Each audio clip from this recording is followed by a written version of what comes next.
When basketball legend Michael Jordan returns to his hometown of Wilmington, North Carolina, he never expects to find the man who shaped his early career sleeping on a park bench.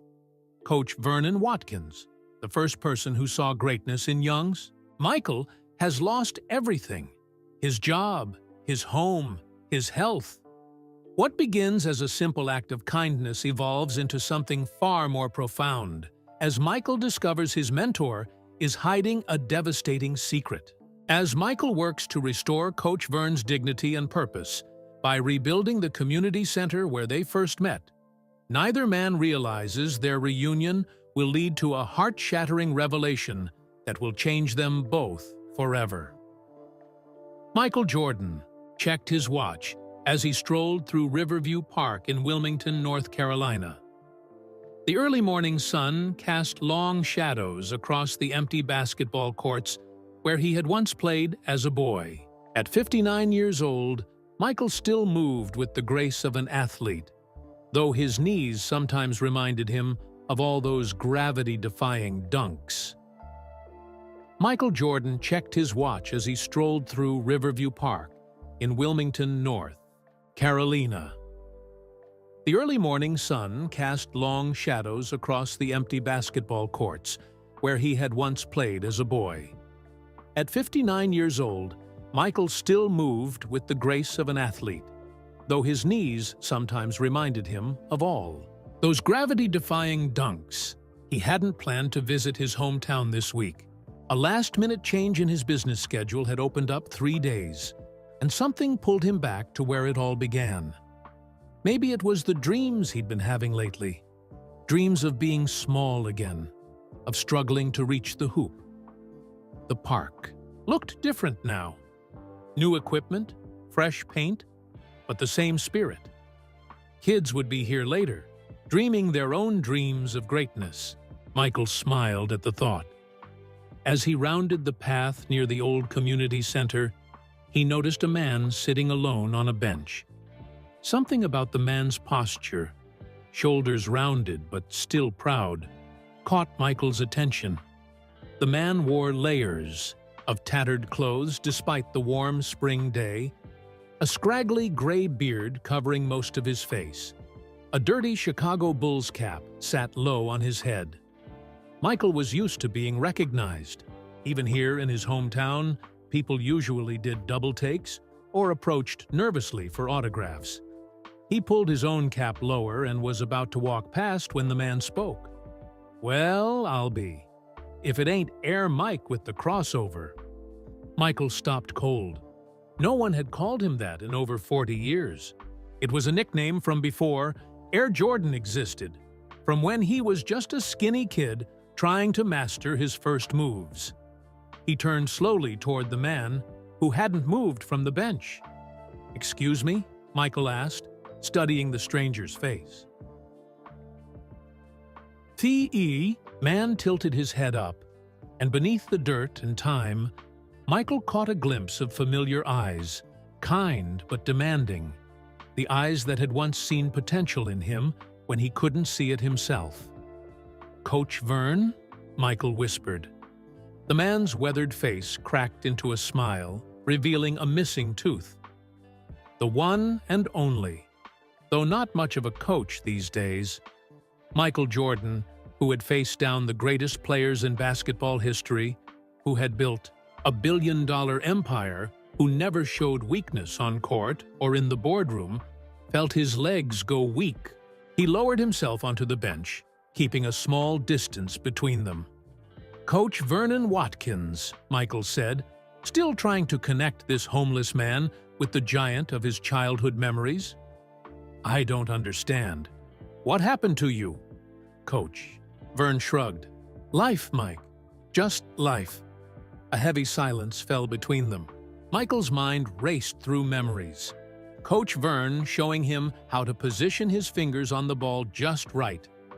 Running drills until Michael's legs burned. Staying late because Michael begged for just one more shot. "I've been reading about you, though," Coach Vern said, gesturing to a worn backpack at his feet. "Got some newspaper clippings in here somewhere. Hard to keep things dry, you know. Michael noticed the man's hands, once strong hands that had guided his own, now cracked and trembling slightly. "You been here in Wilmington this whole time?" Michael asked. Coach Vern nodded. "Most of it. Moved around some. The shelter downtown is decent when it's not full." Another silence. A jogger passed by, glancing curiously at the odd pair, the billionaire sports legend and the homeless man, sitting together like old friends. "You hungry, Coach?" Michael finally asked. "I could eat," Coach Vern replied with dignity. "But I don't need charity, especially not from one of my boys." That phrase, "one of my boys," hit Michael hard. Coach Vern had always referred to his players that way, making them feel like they belonged to something bigger than themselves. "It's not charity," Michael said firmly. "It's breakfast with an old friend." They walked slowly toward the street, Coach Vern's slight limp forcing a pace Michael hadn't moved at since grade school. Neither spoke much at first, both men processing the shock of reunion. "There's a diner up this way," Coach Vern offered. "They don't mind me coming in if I've got money to pay." The fact that this was even a consideration made Michael's stomach twist. How many places had turned Coach away? At the diner, a simple place with vinyl booths and the smell of coffee and bacon, they settled in at a corner table. Michael kept his cap low, not wanting to create a scene. The waitress barely glanced at them before taking their order. "I'll have the special with extra eggs," Coach Vern said without opening the menu. "And coffee, black." "Same for me," Michael said. When she left, Coach Vern looked at Michael directly. So, the great Michael Jordan, 6 NBA championships, Olympic gold medals, shoes, clothes, movies, the whole empire. Did I miss anything? Owner of the Hornets, Michael added. Though I sold my majority stake a few years back, Coach Vern nodded approvingly. Smart business. Always knew you had a good head, not just a pair of legs. Something about the familiar way Coach spoke, like no time had passed, made Michael's throat tighten. "What about you, Coach? Last I heard, you were still running programs at the center." Coach Vern's eyes dimmed. "Center closed about 12 years ago. Budget cuts. You know how it goes." But Michael didn't know how it went. His world had been one of increasing success, not budget cuts and closed community centers. Their food arrived, and Coach Vern ate with careful restraint, though Michael could tell he was hungry. "So," Michael said, after they'd both eaten a bit, "how long have you been—" He struggled for the right words. "Homeless?" Coach Vern finished for him. 3 years, give or take. Had an apartment for a while after losing the house. Then the medical bills piled up and, well," he shrugged again, that same proud but defeated gesture. Michael felt a surge of anger, not at Coach Vern, but at the world that had let this happen. At himself for not knowing, for not being there. "Why didn't you reach out to me?" Michael asked, unable to keep the hurt from his voice.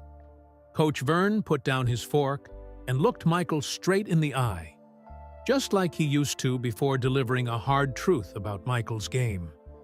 "Not your responsibility, Mike. You were busy changing the world. I was just one of the steps along your way." "No," Michael said sharply, making a nearby customer glance over. He lowered his voice.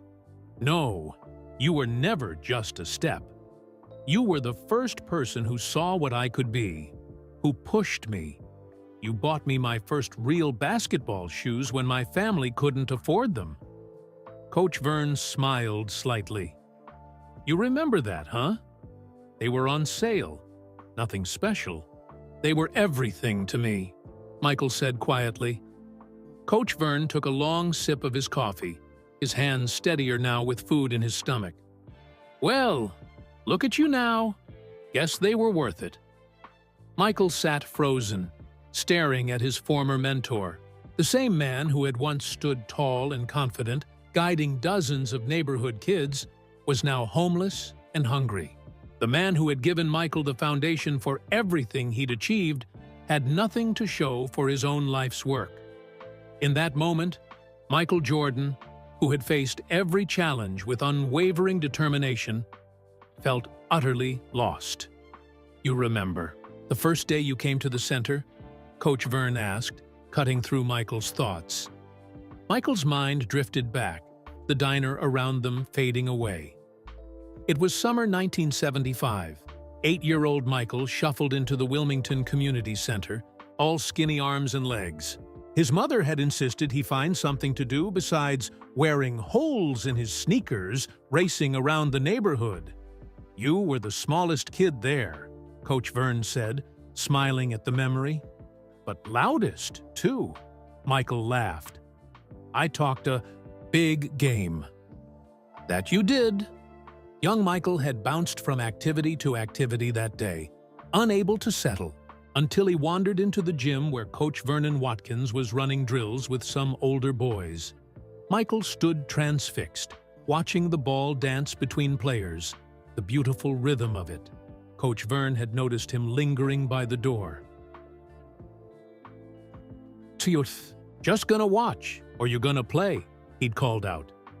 Michael remembered how his heart had hammered as he stepped onto the court, how the older boys had snickered at his size.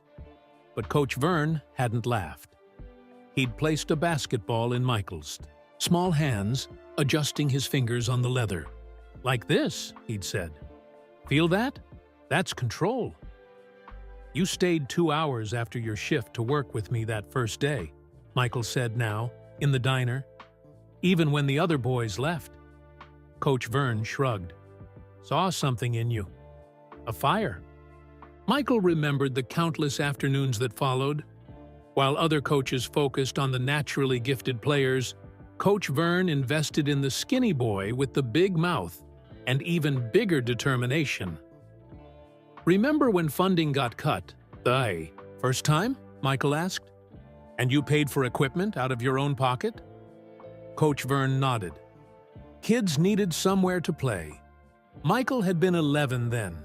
The center had slashed its sports budget, but Coach Vern kept the basketball program alive, bringing balls from home, staying late without pay.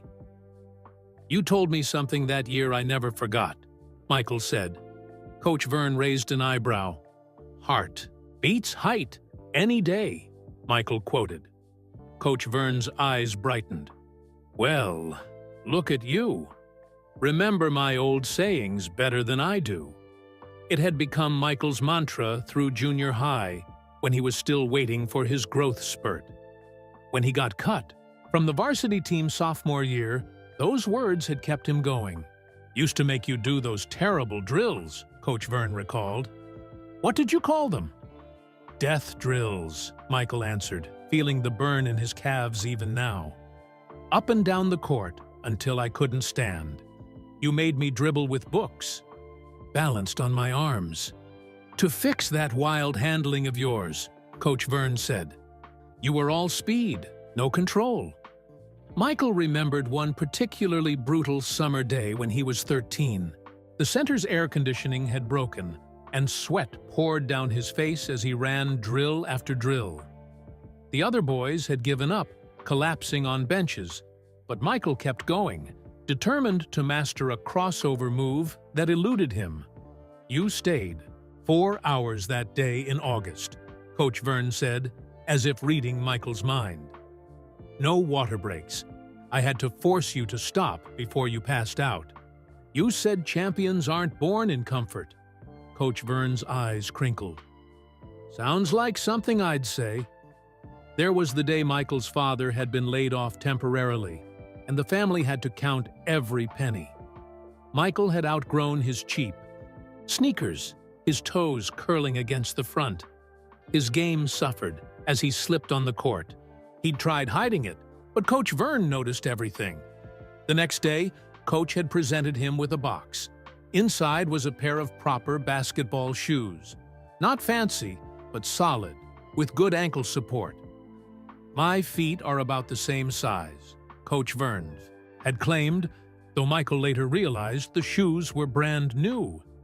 Those shoes, Michael said now. You said they were hand-me-downs. Did I? Coach Vern looked innocent. Memories going in my old age. Another memory surfaced. Michael at 15, finally growing taller, his game improving daily. College scouts were starting to whisper about the kid from Wilmington with the incredible vertical leap. Coach Vern had worked him harder than ever, not easier. When Michael complained, Coach would say, "Talent gets you noticed. Work keeps you remembered." The greatest gift Coach Vern had given wasn't the training, though. It was belief. Unwavering, demanding belief in Michael's potential, even when Michael doubted himself. Like the regional championship game his junior year. Michael had missed the winning shot, and the team lost by 1 point.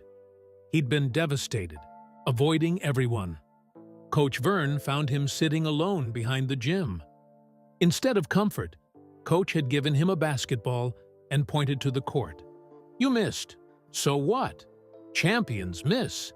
Then they practice so they don't miss next time." They'd stayed until midnight, shooting that same shot over and over until Michael could make it with his eyes closed. "You never let me feel sorry for myself," Michael said, coming back to the present. "Not once." "Self-pity's a waste of good practice time," Coach Vern replied.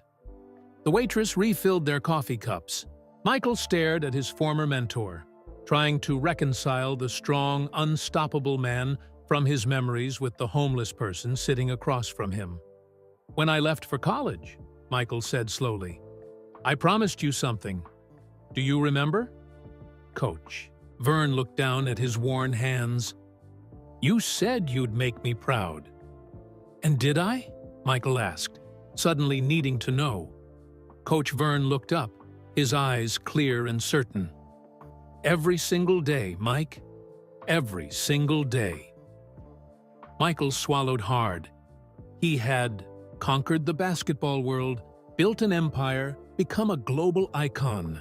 But sitting here, facing the man who had helped build his foundation, Michael realized he had failed in the most important promise of all: to remember where he came from and who had helped him get there.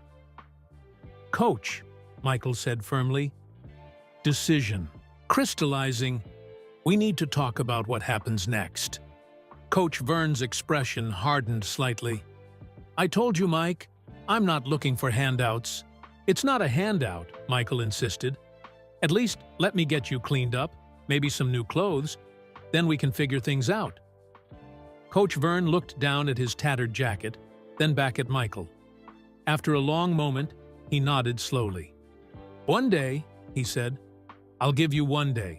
Then I go my way, you go yours. Deal?" "Deal," Michael agreed, though he had no intention of letting Coach Vern return to the streets. They left the diner and checked into a modest hotel nearby. Michael could have chosen somewhere fancy, but he sensed that would only make Coach Vern more uncomfortable. After Coach showered and changed into fresh clothes Michael had quickly purchased, they sat across from each other in the small hotel room. "So," Michael said gently, "what happened after I left for college?" Coach Vern took a deep breath. His clean-shaven face revealed deep lines Michael hadn't been able to see before. His hair, now washed, was completely gray. "For a while, things were good," Coach Vern began. "The center got some new funding. I kept coaching kids, watched you rise through college ball, then the NBA. Loretta and I would watch every Bulls game we could." "Loretta?" Michael asked. "You got married?" Coach Vern smiled for the first time since the diner. "Year after you left. She taught art at the center. Beautiful woman, inside and out." "I never knew," Michael said, feeling another pang of guilt. "No reason you would. We were private people." Coach Vern's smile faded. Things started changing around 2008. Loretta got sick.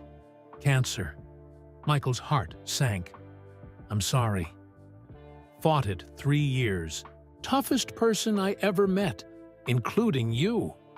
Coach Vern's voice cracked slightly. But medical bills piled up. Insurance only covered so much. Had to take out a second mortgage on our little house. Michael tried to imagine Coach Vern going through all this while he was winning championships, filming Space Jam, building his shoe empire. After she passed, Coach Vern continued, I threw myself into coaching. Those kids kept me going. But then came more budget cuts.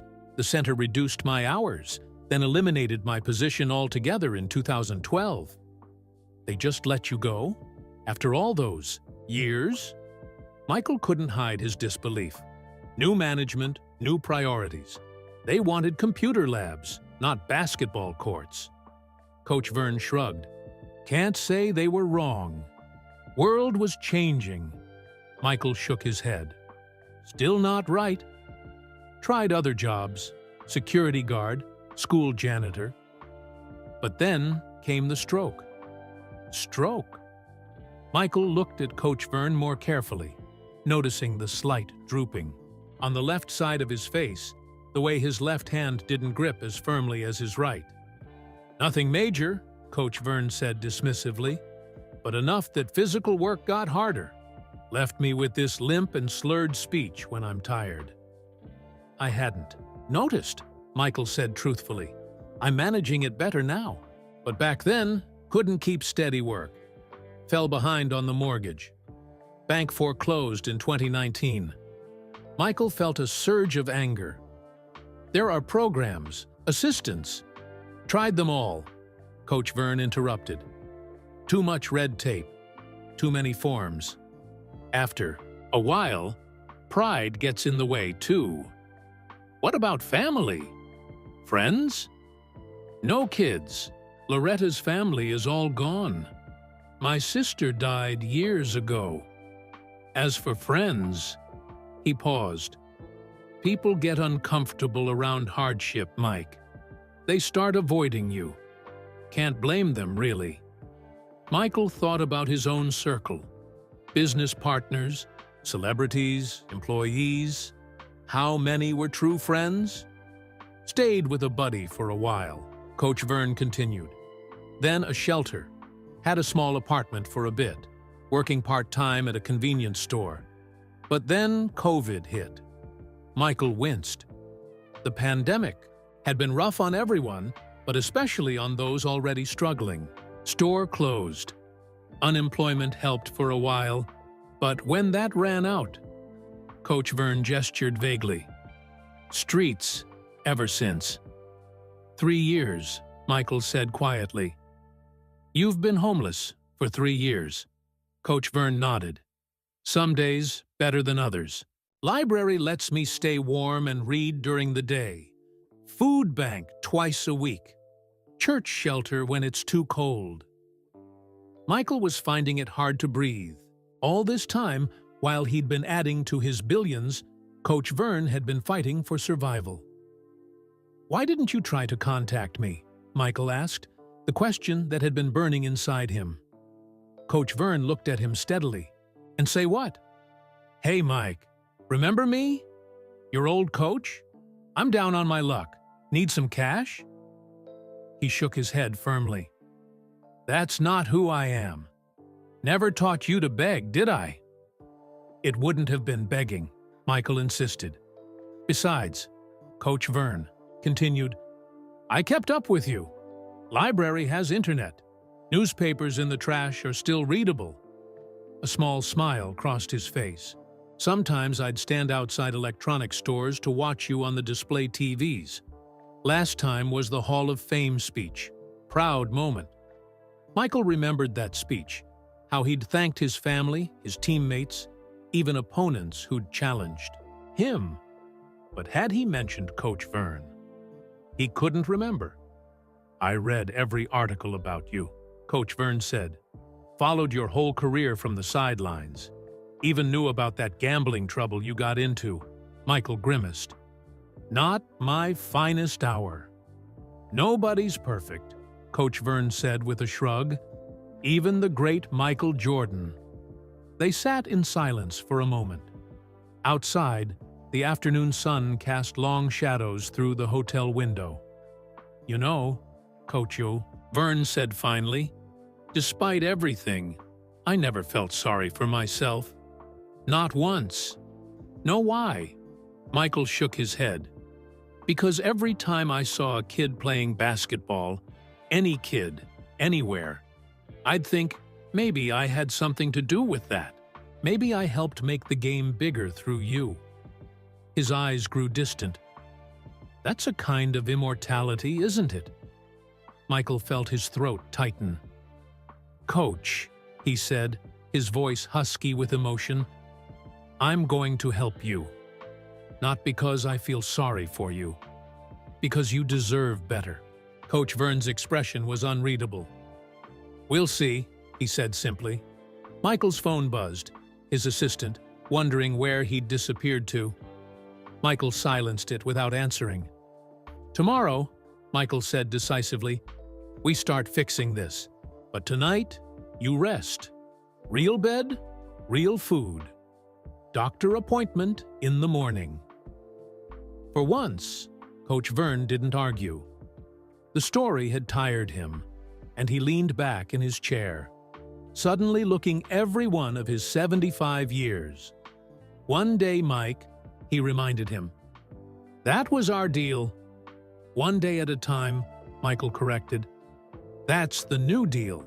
And for the first time since their reunion, Coach Vern's eyes showed a tiny flicker of what Michael had given countless opponents over the years. Fear of what Michael Jordan could do when he set his mind to something. The next morning, Michael woke early. For a moment, he wondered if yesterday had been a dream, finding Coach Vern homeless, hearing his story. But the sound of the shower running in the adjoining bathroom confirmed it was all real. Michael made some calls while he waited. By the time Coach Vern emerged, dressed in the new clothes Michael had bought him, everything was arranged. Got you a doctor's appointment at 10, Michael said. Then we're checking out of here. Coach Vern raised an eyebrow. Where to? My hotel. The real one. Coach Vern frowned. Mike, just until we figure things out, Michael insisted. One day at a time, remember? The doctor's visit revealed what Michael had feared. Coach Vern was malnourished and had high blood pressure. His stroke had left him with some weakness on his left side that proper physical therapy might have helped years ago. The doctor prescribed medications and recommended follow-up visits. By afternoon, they were riding the elevator to the top floor of Wilmington's finest hotel. Michael had booked the presidential suite before arriving in town. Force of habit. Now he was glad he had. As the doors opened directly into the suite, Michael watched Coach Vern's face. The older man's expression remained neutral, but his eyes widened slightly at the expansive space, floor-to-ceiling windows overlooking the city, and luxury furnishings. Bit much, isn't it? Coach Vern said quietly. Michael shrugged. It's just a room. But it wasn't just a room. It was a symbol of everything that separated their lives. The vast distance between Michael's world and Coach Vern's reality. Make yourself at home, Michael said. There's a second bedroom through there. I've got some calls to make. While Michael stepped onto the balcony with his phone, Coach Vern stood awkwardly in the center of the living area. He moved carefully, as if afraid to touch anything. Finally, he lowered himself onto the edge of a plush sofa, his worn duffel bag clutched in his lap. On the balcony, Michael was rearranging his schedule. Cancel everything for the next month, he told his business manager. Everything? The disbelief was clear in her voice. Michael, you have the board meeting in Chicago next week, the shoe launch in Los Angeles, the charity golf tournament, all of it, Michael interrupted. Family emergency. When he came back inside, he he found Coach Vern staring at a framed magazine. On the wall, a Sports Illustrated cover from 1996. Michael soaring through the air, tongue out, ball extended. "Remember watching that game?" Coach Vern said without turning around. "You had 45 points. Made it look easy." Michael joined him, looking at the younger version of himself frozen in mid-flight. "Never was easy," he said. "No," Coach Vern agreed. "But you made people believe it was. That's what made you different." A knock at the door announced the arrival of room service. Coach Vern watched in silence as the staff wheeled in a table laden with food, enough for 6 people. When they were alone again, Coach Vern shook his head.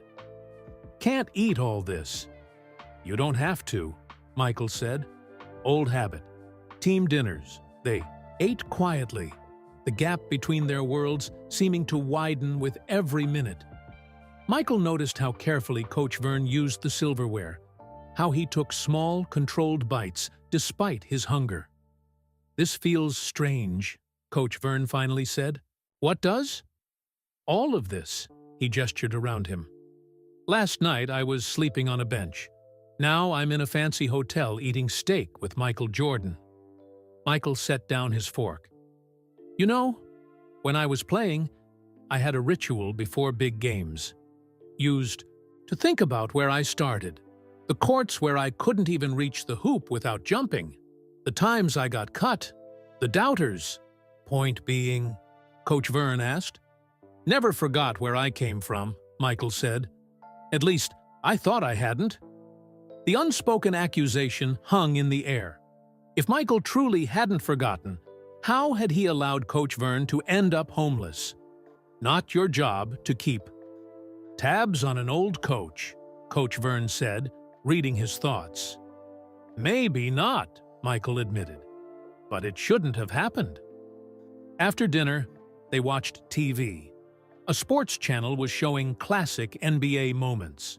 Suddenly, there was Michael in the 1998 finals, pushing off slightly against Byron Russell, rising for the shot that would win his 6th championship. "That was a push-off," Coach Vern said with a small smile. Michael laughed. "Was not. Was too. I taught you better than that." They fell into a comfortable silence, watching the highlights of Michael's career. Each clip told a story of triumph, championships, scoring titles, MVP awards, business ventures that had made him a billionaire. But in Michael's mind, another timeline played alongside these victories. Coach Vern losing his job, struggling with medical bills, losing his home, sleeping on park benches while Michael's face smiled down from billboards. "I'm going to turn in," Coach Vern said eventually, rising with a slight wince. The long day had taken a toll on his body, unaccustomed to comfort. "Need anything?" Michael asked. Coach Vern shook his head. "Got more than I need already." He paused, at the doorway to his room. "Thank you, Mike. For today." After Coach Vern retired, Michael stepped back onto the balcony. The night air was cool, the city lights twinkling below. He pulled out his phone again and made another call. "Jared, I need you to clear my schedule for longer than we discussed. And I need you to set up a meeting with my financial team tomorrow. Video call is fine."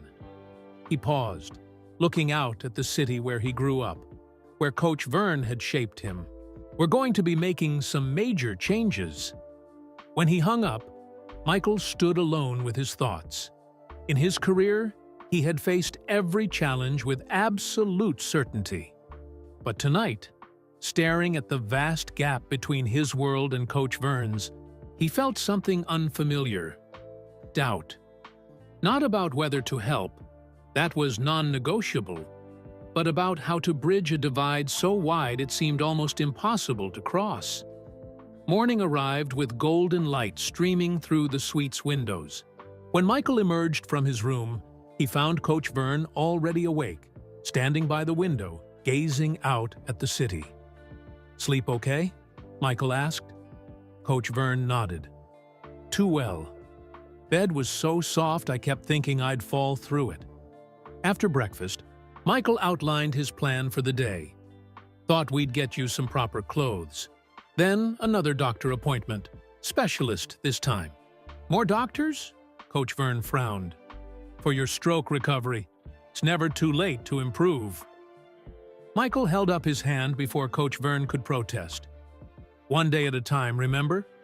Their first stop was an upscale men's store.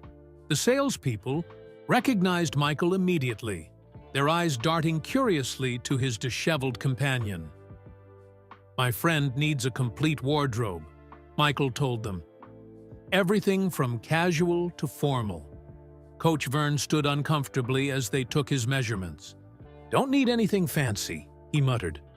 Just the basics then, Michael agreed, though his idea of basics and Coach Vern's were worlds apart. As Coach Vern tried on clothes, Michael noticed how thin he had become. The once powerful shoulders that had demonstrated proper shooting form to countless kids were now bony and frail. How's it feel? Michael asked when Coach Vern emerged in new jeans and a button-down shirt. Strange, Coach Vern admitted, tugging at the collar. Been a while since I wore anything that fit right. They left with several bags of clothes, all classic styles that wouldn't draw attention but were of the finest quality. Coach Vern had vetoed anything flashy or expensive-looking.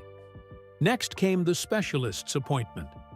The neurologist examined Coach Vern thoroughly, reviewing his medical history. The good news, she told them, is that with proper therapy and medication, we can likely improve your mobility and strength on the left side.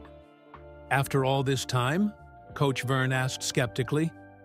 The brain is remarkably adaptable. It's never too late. She wrote out prescriptions and a therapy plan. The bad news is, this type of intensive treatment can be expensive. Not a problem, Michael said before Coach Vern could speak. In the car afterward, Coach Vern was quiet, staring out. The window at the city passing by. Something wrong? Michael asked. All this, Coach Vern gestured to his new clothes, the prescription papers in his hand. It's temporary. What do you mean? Medicine runs out. Clothes wear out. Then what? He turned to Michael. You'll go back to your life, and I'll go back to mine. Michael's jaw tightened. That's not the plan. Then what is the plan, Mike? You can't babysit me forever. Before Michael could answer, they arrived at their next stop, a barber shop in the old neighborhood.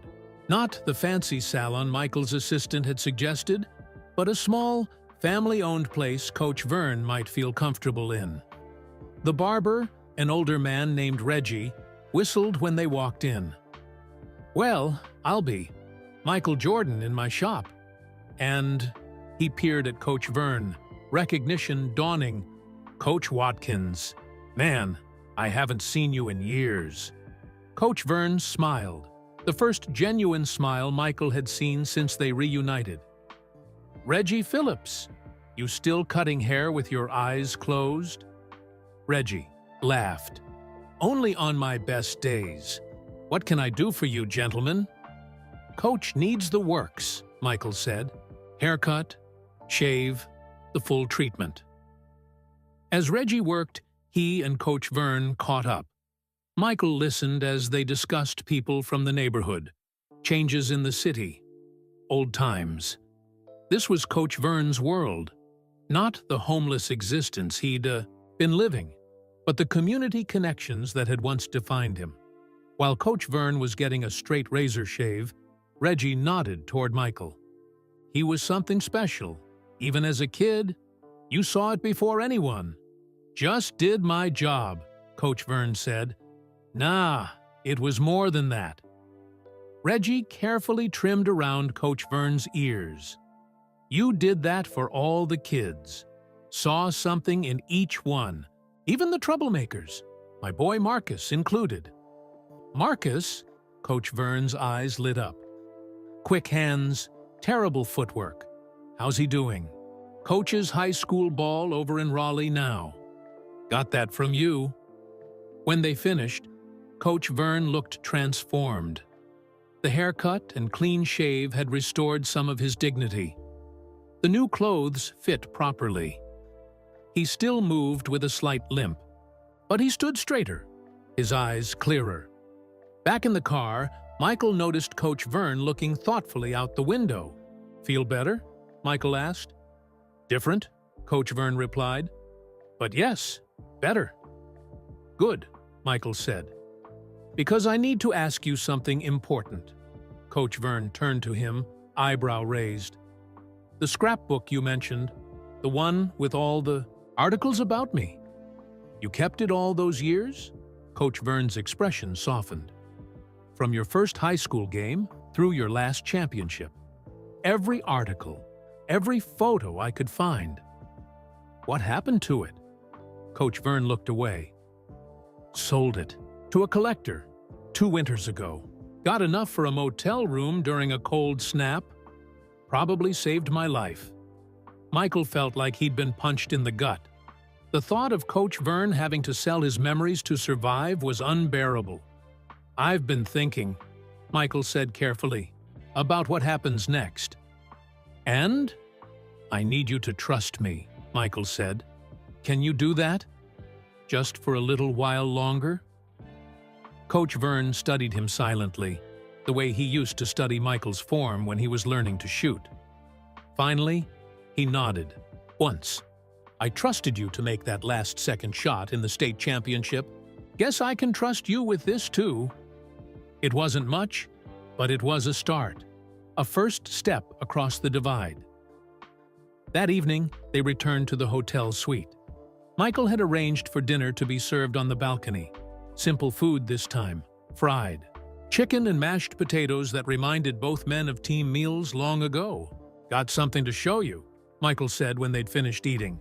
He pulled out his tablet and opened a file. Been working on this today? Coach Vern leaned forward as Michael turned the screen toward him. On it was an architectural drawing of a beautiful single-story home. Modern but not flashy, with a wide front porch and large windows. What's this? Coach Vern asked. Your new house, Michael said simply. If you want it. Coach Vern stared at the screen, then at Michael. His expression was unreadable. There's more, Michael continued, swiping to the next image. This one showed renderings of a large building with Vernon Watkins Youth Center across the entrance. A foundation in your name to help kids like you helped me. Coach Vern's hands trembled slightly as he took the tablet, studying the images. The youth center had basketball courts, classrooms, a computer lab, and more. Mike, he said finally, his voice thick. I can't accept this. Why not? Coach Vern set the tablet down carefully. How? Because it's charity. It's not charity, Michael insisted. It's an investment. In you. In kids who need what you gave me. Coach Vern shook his head. You think a house and my name on a building will fix everything? That's not how it works, Mike. Then tell me how it works, Michael said, frustration edging into his voice. Because from where I'm sitting, you need help, and I can give it. What I need, Coach Vern said slowly, isn't a handout, even a fancy one. He looked out at the city lights. What broke me wasn't losing my house or my things. It was losing my purpose. Michael fell silent, letting the words sink in. For 30 years, I helped kids find their way through basketball, Coach Vern continued. Taught them discipline, teamwork, perseverance, gave them somewhere to belong. His eyes grew distant. When that was gone, I had nothing left. Michael thought about his own life after retirement, how lost he'd felt without the game, the struggle to find new meaning. So what would help? He asked finally. Coach Vern turned back to him. Purpose. A reason to get up every morning. Something that matters. He gestured to the tablet. Your heart's in the right place, Mike. But a building with my name on it won't give me that. Michael leaned forward, elbows on his knees. What if it wasn't just your name? What if it was you, running it, coaching there, building the programs?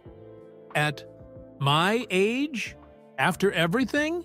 Coach Vern looked skeptical. Who better? Michael challenged. You've got what no fancy degree can teach. Experience. You know these kids because you were these kids. For the first time, a flicker of interest showed. In Coach Vern's eyes, I've been thinking, Michael continued. The old community center where we first met. It's still standing, but it's been closed for years. What if we rebuilt it? Not just a basketball court, but a real youth center. Academic help, job training, health services, everything kids need. That would take millions, Coach Vern said. I've got millions, Michael replied simply. Coach Vern stood up and walked to the balcony railing. And you want me to run it? Who else? You'd build the programs, hire the staff, set the vision. Michael joined him at the railing. It wouldn't be charity, Coach. It would be a job. The most important job there is, helping kids find their way. The night air was cool around them as Coach Vern considered the proposal. Michael could almost see the thoughts turning behind his eyes. Doubt, hope, fear, possibility. The house, Coach Vern asked finally, part of the package. Directors need homes. And if it doesn't work out? If I'm too old? Too broken down? Then we'll figure something else out, Michael promised. Together. Coach Vern turned to face the city again, his profile sharp against the night sky.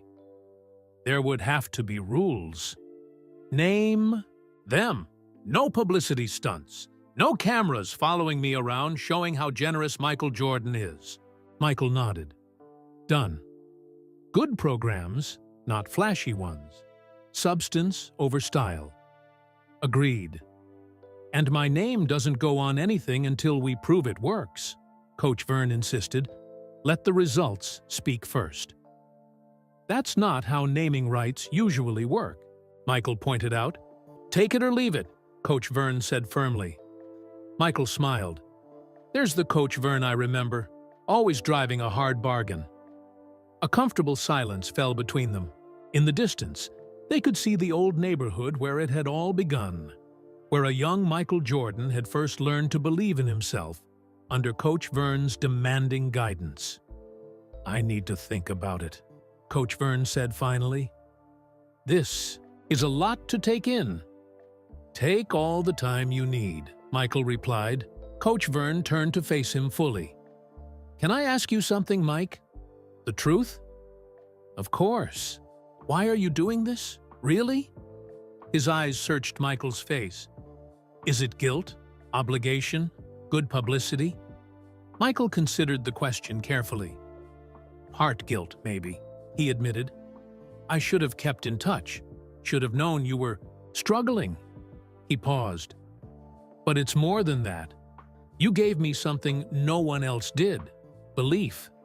Before the championships, before the shoes and the fame, you believed in me when I was nobody. You were never nobody, Mike. To the rest of the world, I was. But not to you. Michael met his gaze steadily. Now it's my turn to believe in you, to show you what you showed me, that setbacks don't define you. Coach Vern nodded slowly, digesting the words.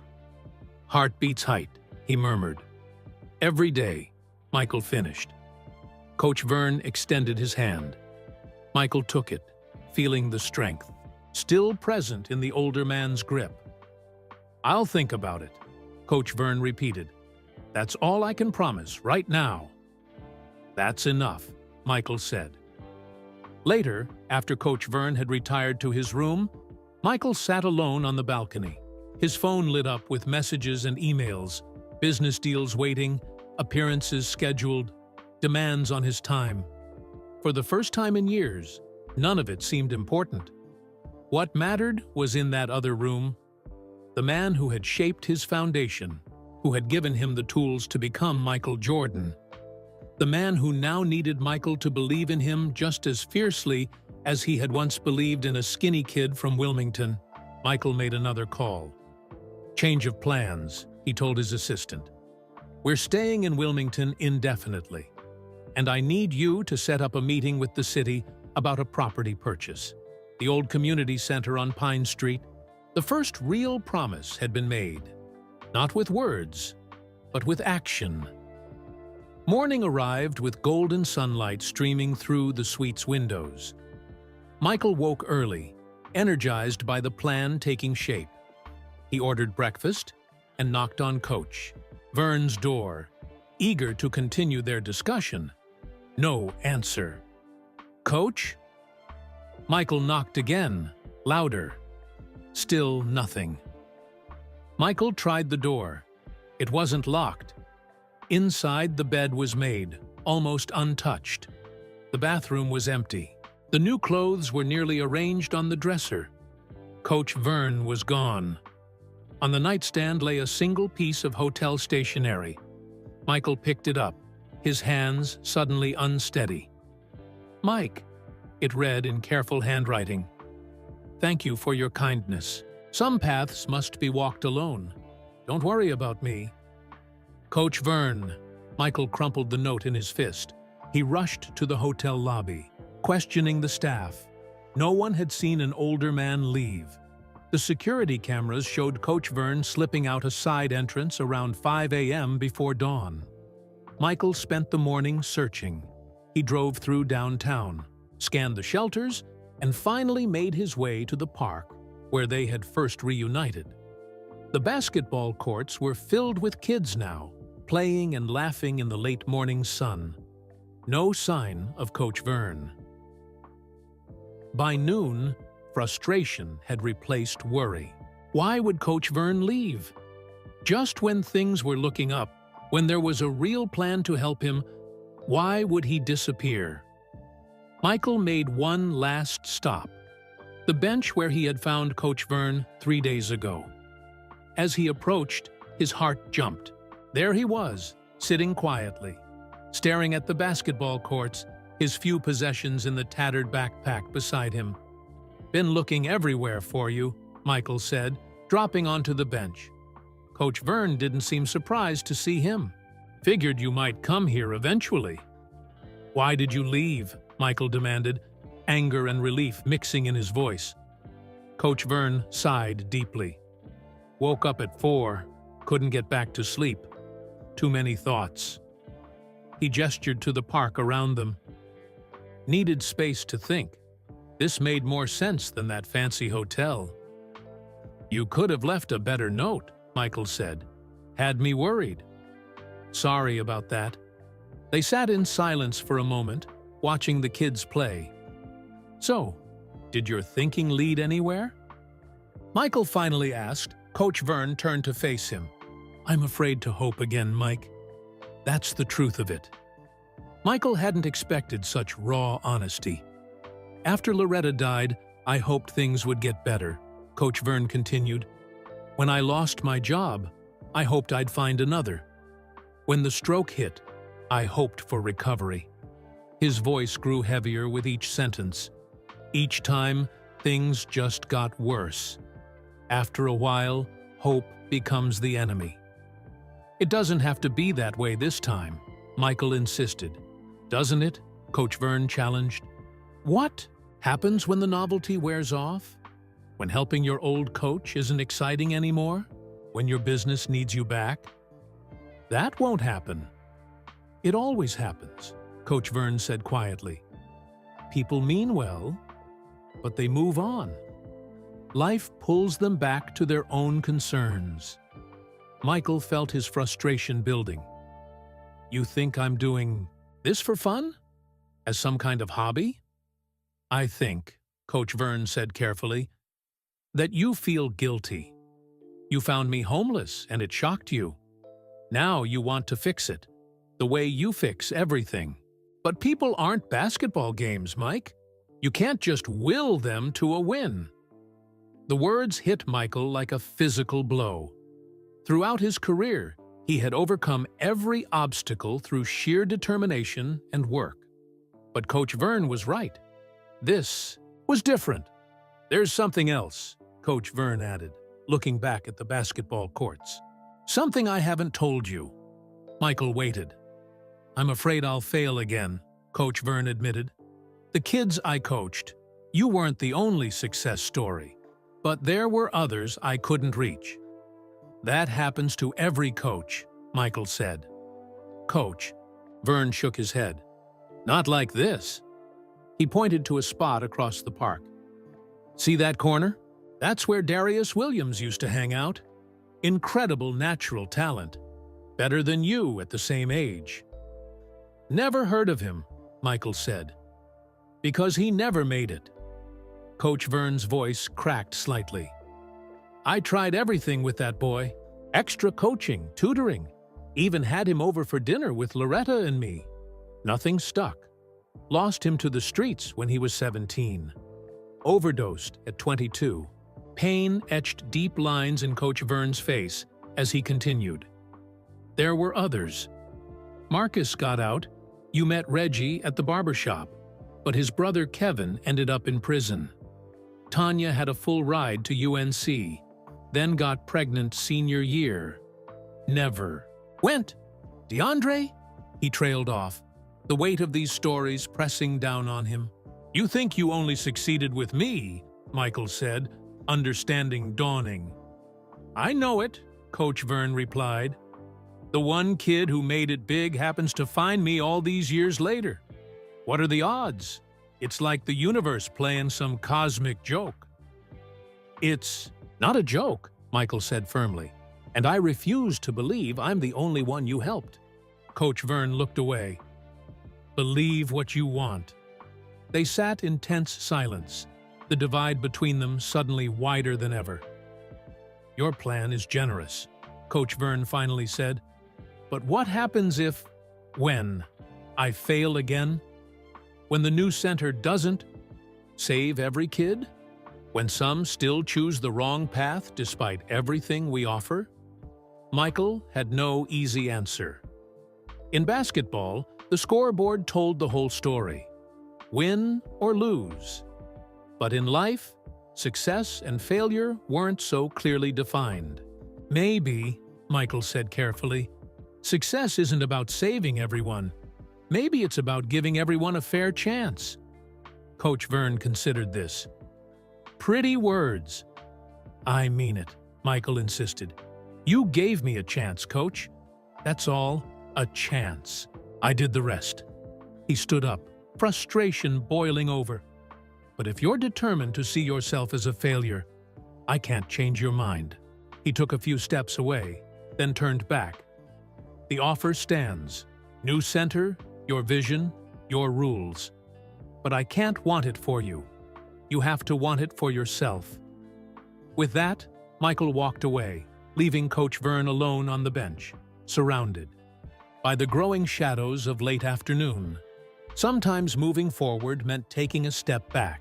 Michael could only hope that in the silence and solitude, Coach Vern would find his way toward hope again. Not because Michael pushed him there, but because he chose it for himself. Back at the hotel, Michael paced the suite, replaying their conversation. Coach Vern believed he had only succeeded with one kid, Michael, and had failed all the others. That couldn't be true. No coach who dedicated 30 years to helping children could have only one success story. Michael sat down with his laptop and began searching.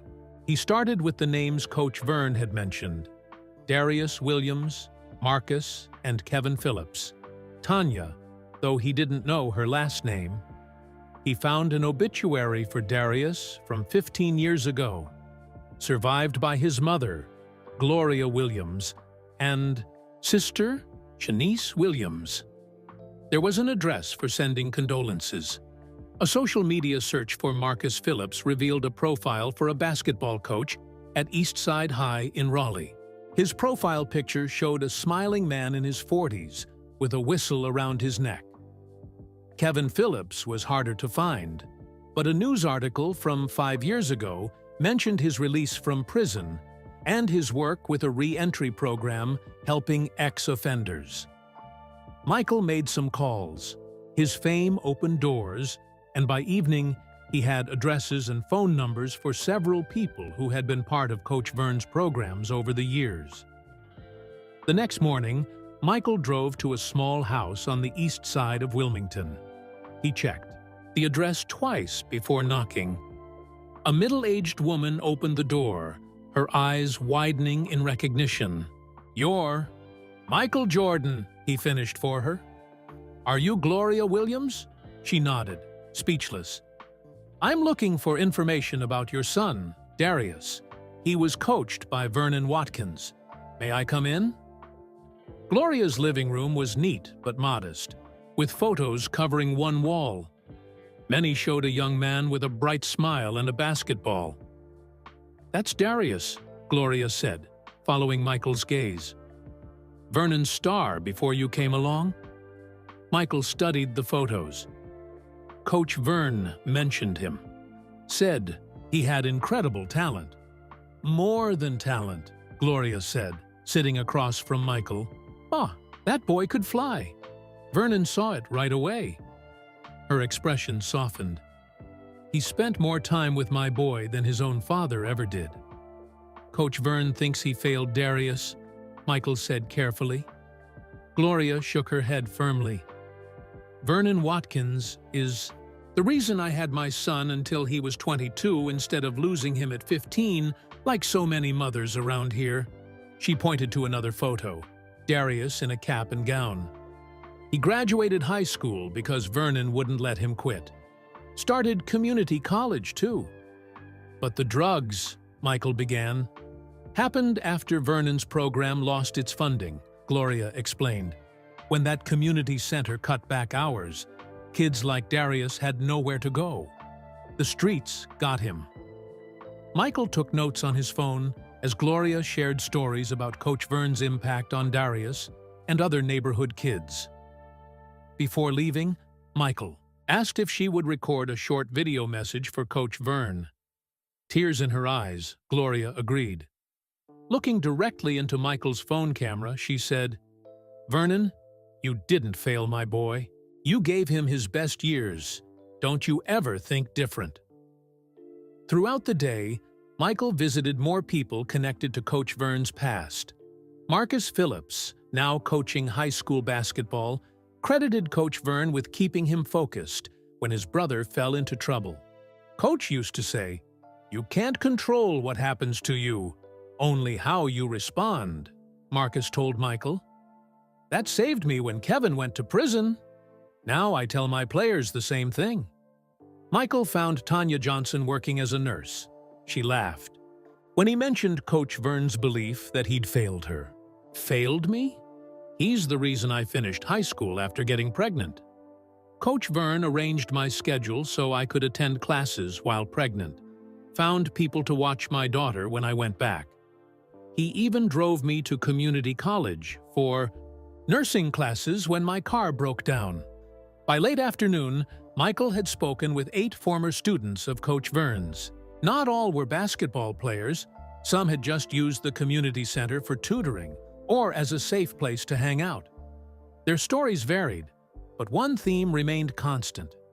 Coach Vern had seen something in each of them and refused to give up, even when they gave up on themselves. Michael's final stop was a surprise suggestion from Marcus, Kevin Phillips, recently released from prison after serving 12 years. Michael found him working at a wood shop that hired ex-offenders. Kevin was guarded at first, suspicious of Michael's motives. But when Michael explained about finding Coach Vern homeless, Kevin's demeanor changed. "Coach is homeless? Man, that's not right." Kevin shook his head. "I was the disappointment, you know.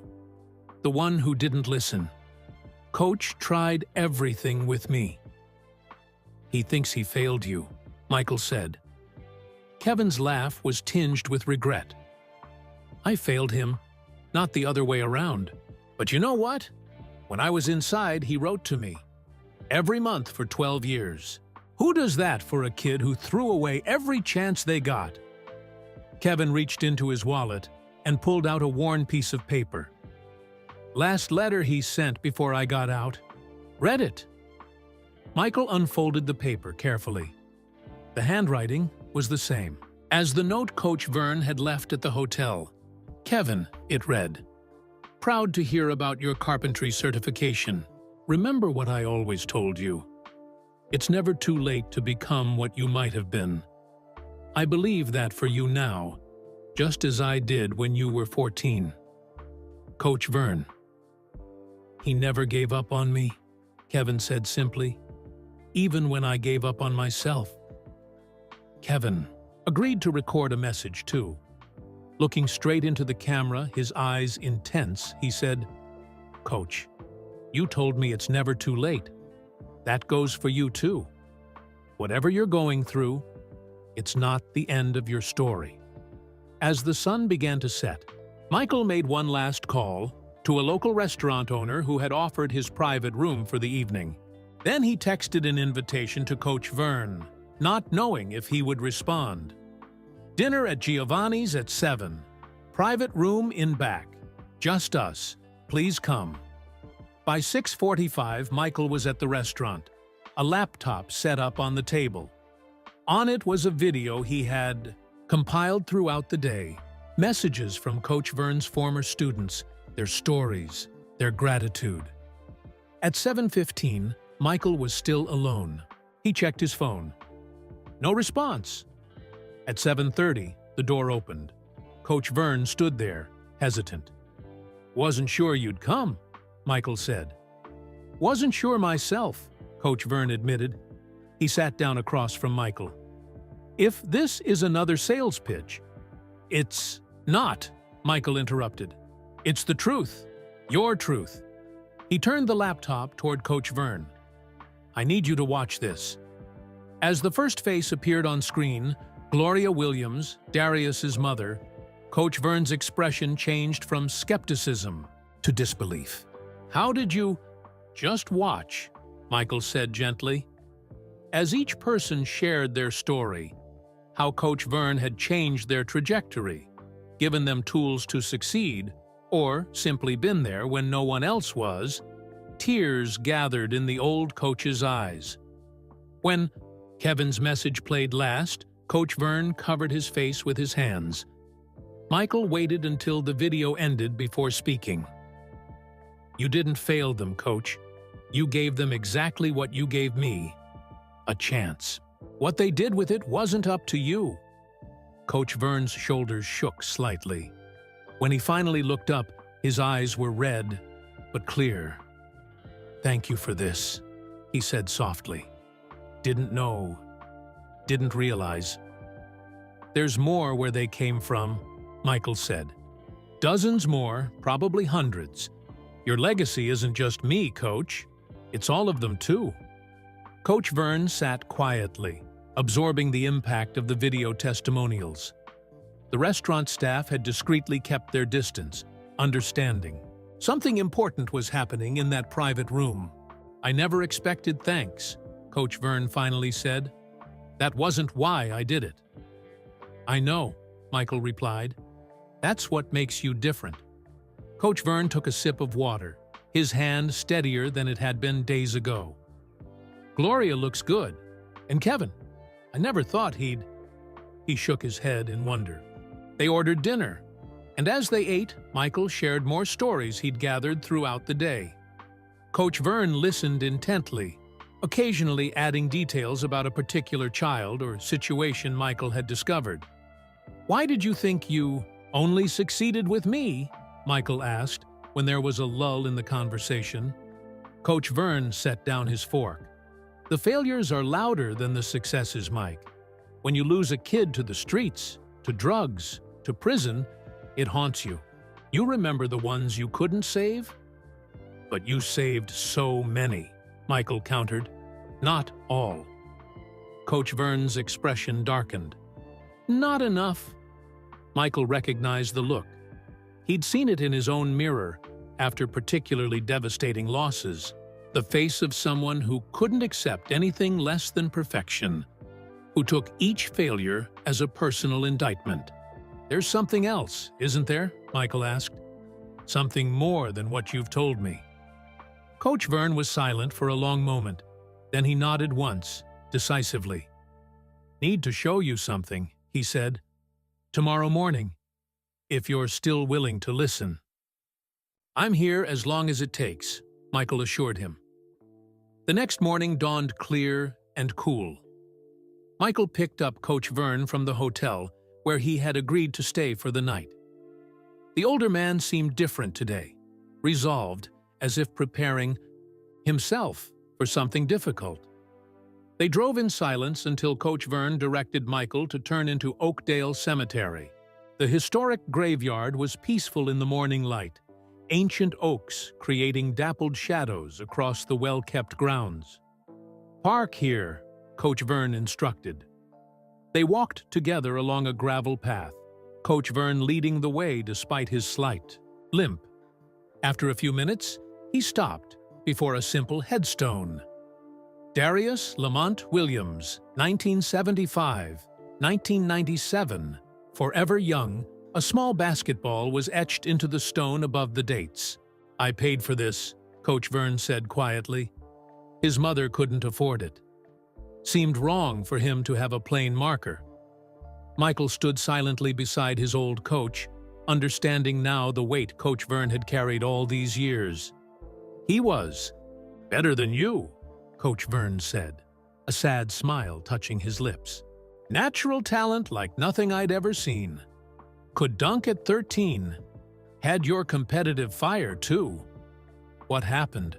Michael asked gently. Coach Vern knelt with difficulty and brushed some leaves from the base of the headstone. "I pushed him too hard. Expected too much. When the center's budget got cut, I focused on him.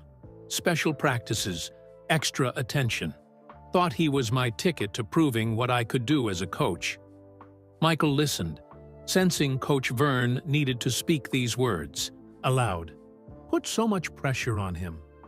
College scouts started coming around when he was just 15. Everyone telling him he was the next big thing. Coach Vern's voice grew heavy. One day, he just snapped. Said he was sick of basketball, sick of everyone's expectations. Stopped coming to practice. Coach Vern stood up slowly, wincing at the stiffness in his knees. "I tried everything. Talked to his mother, his teachers, went to his house almost every day. But he'd found new friends by then. Started using." Coach Vern stared at the headstone. Found him behind the center one night, high out of his mind. I lost my temper. Said things I shouldn't have, that he was throwing his life away, wasting his God-given talent. The memory clearly pained Coach Vern. Even after all these years, last thing he ever said to me was, "Not everyone wants to be saved, Coach." Next time I saw him was at his funeral. "Coach who?" Vern's voice cracked. 22 years old, needle in his arm. Michael placed a hand on Coach Vern's shoulder, feeling the slight tremor there. "You think that was your fault?" Michael asked. "I know it was," Coach Vern replied. "Pushed too hard. Made it about basketball instead of him."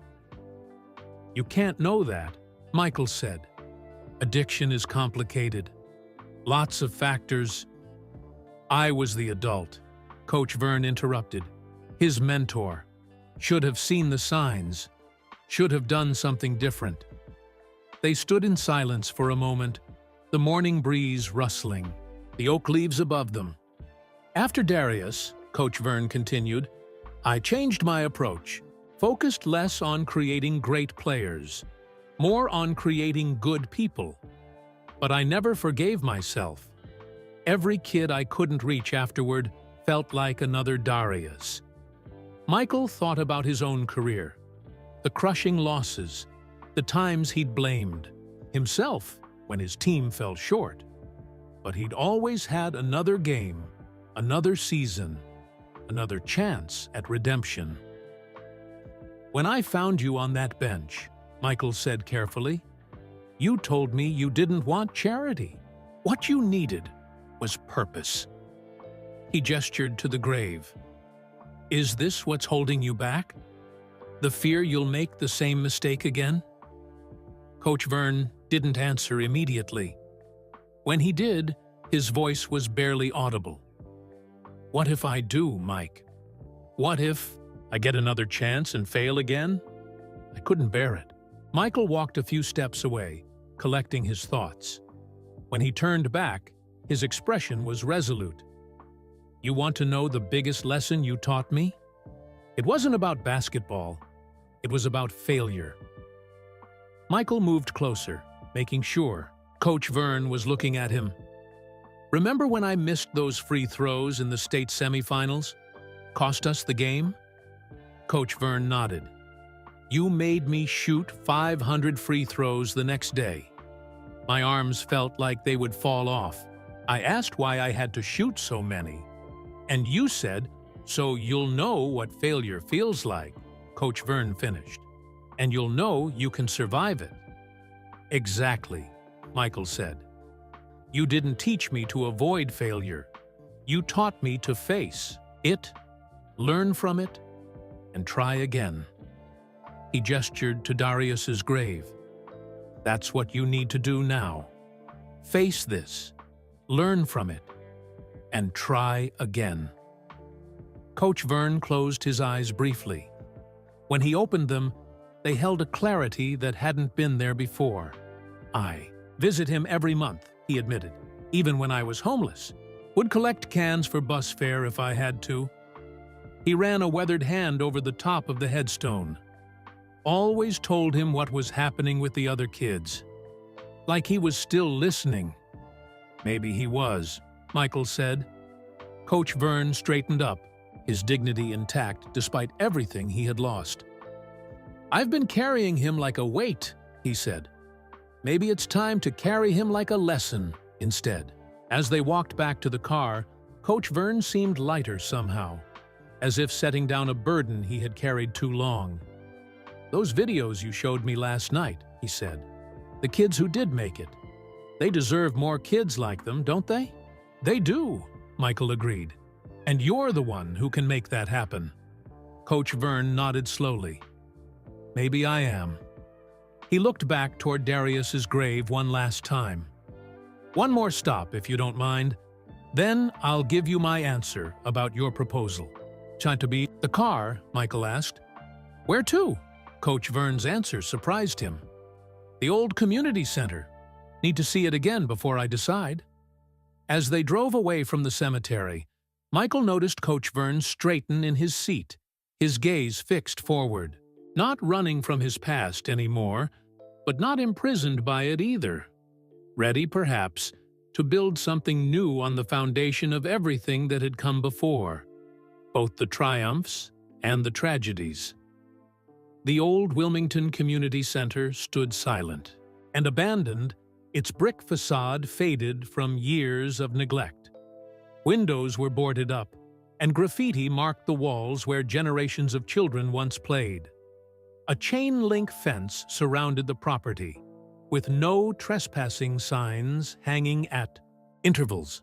Michael parked across the street. For a moment, neither man spoke, each lost in memories of the building that had changed both their lives. "Doesn't look like much now," Coach Vern finally said. "Never did," Michael replied with a small smile. "It was what happened inside that mattered." They got out of the car and approached the fence. Michael had arranged for the keys, but Coach Vern paused before they reached the gate. "Been avoiding this place for years," he admitted. "Too painful to see it empty." The lock opened with a rusty screech. Inside, the grounds were overgrown, the basketball court cracked with weeds pushing through. Coach Vern moved slowly, taking in every detail as if cataloging what remained and what was lost.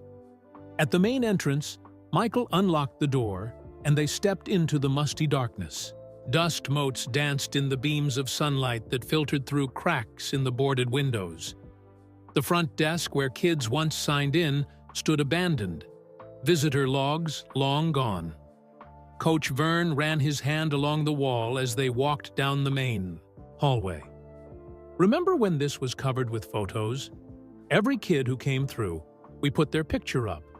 Michael nodded. "Mine was there. Third row, near the water fountain." They made their way to the gymnasium, their footsteps echoing in the empty building. The double doors were stuck, swollen with humidity. Michael pushed harder, and they swung open with a groan. The basketball court was intact, but damaged. Water. Stains from roof leaks formed dark islands on the wooden floor. The hoops still hung from the walls, their nets long since rotted away.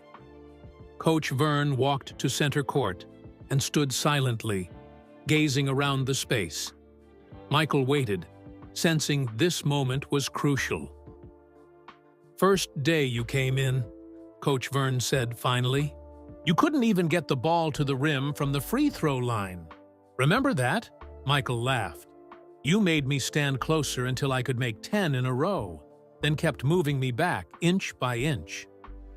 "Fundamentals before flash," Coach Vern said, the phrase coming automatically after years of repetition. He continued his slow circuit of the gym, stopping at a spot near the far basket.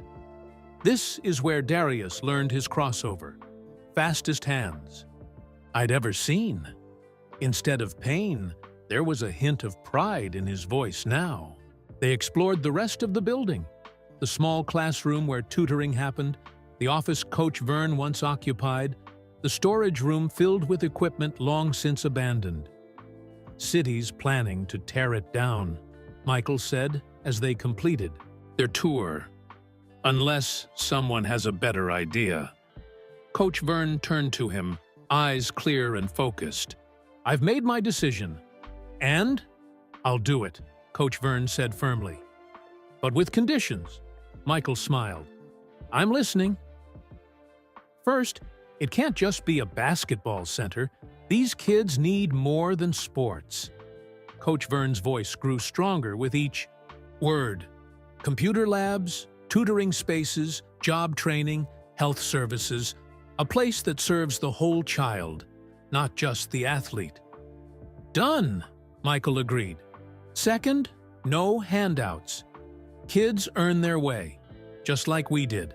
Maybe not with money, but with effort, commitment, behavior." Michael nodded. "Third," Coach Vern continued, warming to his vision, "this becomes part of the community, not separate from it. Parents involved, local businesses too, not just Michael. Jordan swooping in to save the day." "I like that," Michael said. "What else?" Coach Vern walked back to center court. His limp less pronounced as purpose energized his steps. "A memorial for Darius, not just him, all the kids we lost. A reminder that every child matters, even the ones we couldn't save." "Consider it done," Michael said quietly. They shook hands, the agreement sealed where their journey together had begun decades ago. The next 3 weeks passed in a whirlwind of activity. Michael's connections made things happen at unprecedented speed. Architects drew up plans based on Coach Vern's vision. City approvals that normally took months were granted in days. Contractors began preliminary work, clearing the site and assessing the building's structural needs. Throughout it all, Coach Vern was transformed. He met with architects every morning, insisting on specific details. The basketball court had to have the right finish. The tutoring rooms needed natural light. The computer lab should be visible from the entrance, so kids could see others learning. Michael watched in amazement as Coach Vern came alive, his expertise and passion shining through. Decades of hardship. The frail homeless man from the park bench was gone, replaced by the commanding presence Michael remembered from his youth. Word spread through the community. Former students began appearing at the site, offering help. Marcus brought his high. School team to clear debris. Kevin arrived with fellow carpenters to assess what woodwork could be salvaged. Tanya organized a health committee to plan the medical services the new center would offer. What had begun as Michael's project to help one man became a community revival. 1 month after their visit to Darius's grave, they held a groundbreaking ceremony. The chain-link fence was festooned with balloons and a banner reading, "Future Home of the Wilmington Youth Center." A crowd gathered. Former students, neighborhood families, city officials, and media attracted by Michael's involvement. Michael had prepared remarks, but as he approached the microphone, he made a decision. "Today isn't about me," he said simply. "It's about a man who changed my life and the lives of countless others in this community. The man who's going to lead this center into its new chapter." He turned and gestured to Coach Vern. "Ladies and gentlemen, Vernon Watkins." The crowd applauded as Coach Vern stepped forward. He wore a new suit, simple but dignified, like the man himself. For a moment, he seemed overwhelmed by the attention. Then he cleared his throat and began to speak. "Second chances are rare in life," he said, his voice strong despite the emotion behind it. "This center gave many of us our first chance. Now it's getting a second one, and so am I." He spoke without notes, from the heart, about his vision for a place where children could find safety, purpose, and possibility. As he described programs and opportunities, his eyes shone with the passion that had survived homelessness, loss, and despair. "Every child deserves someone who believes in them," he concluded. "That's what we're building here, not just walls and courts, but belief." When he finished, the crowd rose in a standing ovation. Gloria Williams wiped tears from her eyes. Kevin Phillips whistled loudly. Michael Jordan, who had performed before millions, felt his own eyes growing damp. As cameras flashed and the ceremonial shovels turned the first dirt, Michael watched Coach Vern speaking animatedly with city officials and community members. The transformation was remarkable. A man who had lost everything except his dignity had found his purpose again. The rebuilding had begun, not just of a building, but of a man's spirit. 2 months after the groundbreaking, construction was well underway. The old community center had been gutted to its bones, with only the strongest structural elements preserved. New walls were rising, modern systems being installed, and Coach Vern was at the center of it all. Michael had rented a small house for Coach Vern near the construction site. Nothing fancy, but comfortable and dignified.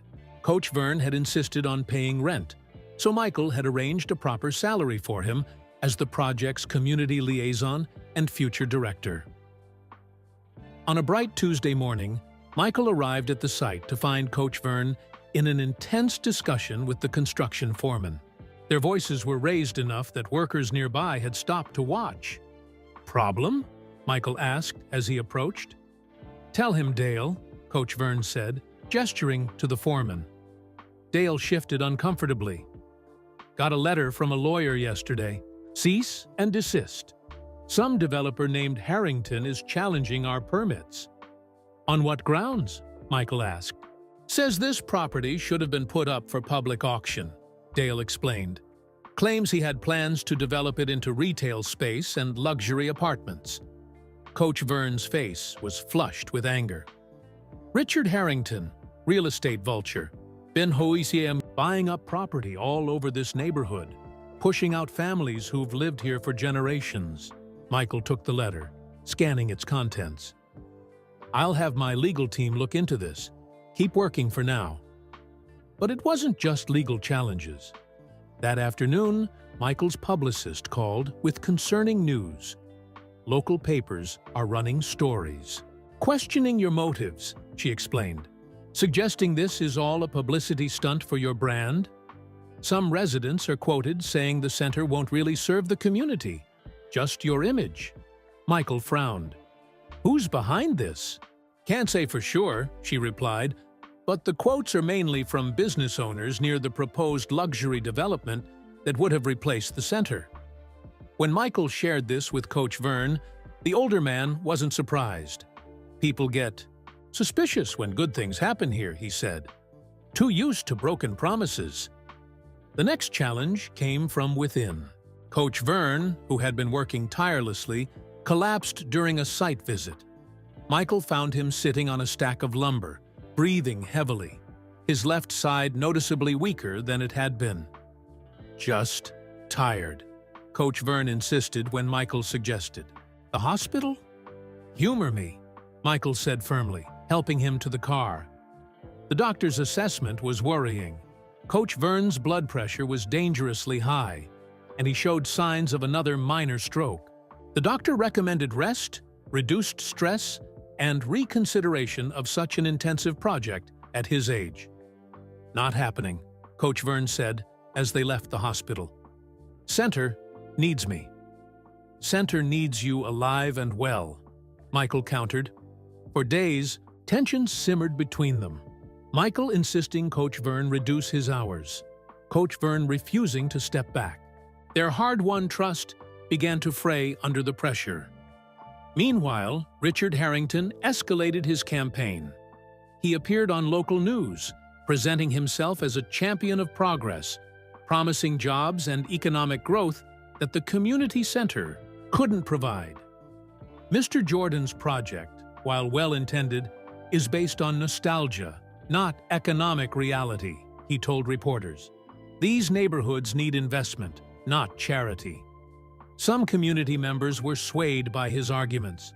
At a town meeting about the project, several spoke against the center. Basketball won't pay our bills, one woman argued. My kids need jobs, not jump shots. Coach Vern attempted to address the concerns, but as he stood to speak, his words slurred slightly. An aftermath of his recent health episode. Some in the audience exchanged uncomfortable glances, whispering about whether he was fit to lead anything. Michael watched, heart sinking, as doubt spread through the very community they were trying to help. That night, Coach Vern sat alone on the porch of his rented house, staring into the darkness. Michael found him there after the meeting.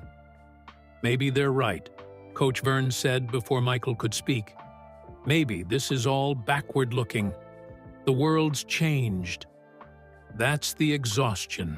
Talking, Michael said, taking a seat beside him. No, it's reality. Coach Vern gestured toward the neighborhood. These families need economic opportunities. Maybe Harrington's apartments and stores would do more good? You don't believe that, Michael insisted. Coach Vern was silent for a key, long moment. The doctor said I should step back. Maybe it's time to admit this was a mistake. Michael felt a flare of anger, not at Coach Vern, but at Harrington, at the doubters, at the circumstances threatening to derail everything they'd built. So that's it? Michael challenged. First setback and you're ready to quit? Coach Vern's head snapped up. First setback? I lost my wife, my job, my home. I lived on park benches for 3 years. Don't talk to me about setbacks. Then don't act like this one is different, Michael fired back. The Coach Vern I knew never quit, no matter the odds. The Coach Vern you knew didn't have a stroke last week. His voice rose, then broke. I'm tired, Mike. So tired.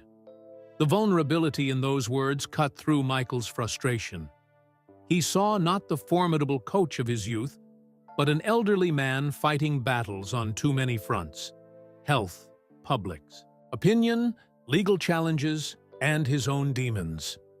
Before Michael could respond, Coach Vern stood up shakily. I appreciate everything you've done, but I think it's best if I step away from the project. He moved toward the door. I'll have my things packed by morning. "Where will you go?" Michael asked, alarmed. "Got a cousin in Charlotte," Coach Verney said vaguely. "I'll figure something out." Michael watched in disbelief as Coach Vern disappeared inside, closing the door behind him. The next morning, Michael arrived early, determined to change Coach Vern's mind. But the house was quiet, the front door unlocked. Inside, he found Coach Vern's few possessions packed neatly in his old backpack. On the kitchen table was a handwritten note. "Mike, thank you for believing in me, but this isn't working. But a Preetz Center deserves someone stronger. Don't try to find me. You've done more than enough." Coach, Michael sank into a chair, the note crumpled in his fist. After everything, the progress, the healing, the connections rebuilt, Coach Vern had disappeared again, slipping away like a ghost. The vibrant spirit that had begun to rebuild was crushed under the weight of too many challenges, too quickly. All the money and fame in the world couldn't force someone to believe in themselves if they weren't ready. Michael stared at the empty house, wondering if he'd pushed too hard, expected too much, moved too fast. The one thing he knew for certain was that the center without Coach Vern would be just another building, a shell without a heart. He'd faced seemingly impossible challenges throughout his career. Down 5 points with 30 seconds left in Game 6, flu-ridden and barely able to stand in Utah, coming back from retirement to prove the doubters wrong. Each time, he'd found a way to win. But this was different. This wasn't a game with clear rules and boundaries. This was a man's life, a man's spirit. And unlike basketball, Michael couldn't simply will this to a successful conclusion. He folded Coach Vern's note and placed it in his pocket. Then he pulled out his phone and made a call. "Marcus, it's Michael Jordan. Coach Vern is gone. I need your help." Within 2 hours, Coach Vern's former students had organized a search. Marcus, Kevin, Tanya, and others spread out across Wilmington, checking shelters, parks, bus stations, anywhere Coach Vern might have gone. Michael joined the search, ignoring calls from his business partners and lawyers wanting to discuss the Harrington situation. By nightfall, there was no sign of Coach Vern. No one had seen him at the bus station, and his cousin in Charlotte reported no contact. The search resumed the next morning. Michael was checking coach bus schedules when his phone rang. A Charlotte area code. "Mr. Jordan, this is Mercy Hospital. We have a patient, Vernon Watkins. You're listed as his emergency contact." Michael's heart sank. "Is he okay?" "Stable condition. He collapsed at the bus station this morning. Blood pressure crisis." Michael chartered a helicopter, arriving at the hospital within the hour. He found Coach Vern in a private room, looking smaller somehow against the white hospital linens, an IV in his arm, and monitors beeping steadily beside him. "Didn't want you to see me like this," Coach Vern said weakly when Michael entered. "Tough," Michael replied, pulling a chair to the bedside. "We need to talk." Coach Vern turned his face away. "Nothing to say. I've got plenty." Michael settled in, making it clear he wasn't leaving. "First, the project is on hold until you're better. No center without you, that's non-negotiable." "Waste of your money," Coach Vern muttered. "My money, my choice," Michael said firmly. "Second, I owe you an apology." This caught Coach Vern's attention. He turned back to Michael, eyebrow raised. "I've been handling this all wrong," Michael admitted, trying to fix everything at once, moving too fast, not listening to what you really needed. "Which is?" "Time," Michael said simply. "Time to heal, physically and otherwise. I've been so focused on results, I forgot the process." He smiled ruefully. "Ironic, since that's exactly what you taught me about basketball." Coach Vern's expression softened slightly. "You were always impatient. Still am, Michael acknowledged, but I'm learning. They sat in comfortable silence for a moment. The beeping, monitors the only sound in the room. I'm scared, Mike, Coach Vern finally admitted, his voice barely audible. Scared of failing, scared of letting people down, scared of hoping again. The raw honesty of the confession caught Michael off guard. This vulnerable admission from the man who had seemed invincible in Michael's childhood struck deep. You know something? Michael leaned closer. I was terrified before every big game. Coach Vern looked skeptical. It's true, Michael insisted. Game 6 against Utah for the championship. I was so nervous I could barely lace my shoes. Finals against Phoenix. Same thing. Stomach in knots. Never showed it, Coach Vern said. Learned that from you, Michael replied. Remember what you told me before my first varsity game? Fear is just excitement without breath. So breathe. A ghost of a smile touched Coach Vern's lips. You remember that? I remember everything you taught me, Michael said, including the most important lesson. It's okay to be afraid. It's not okay to let fear stop you.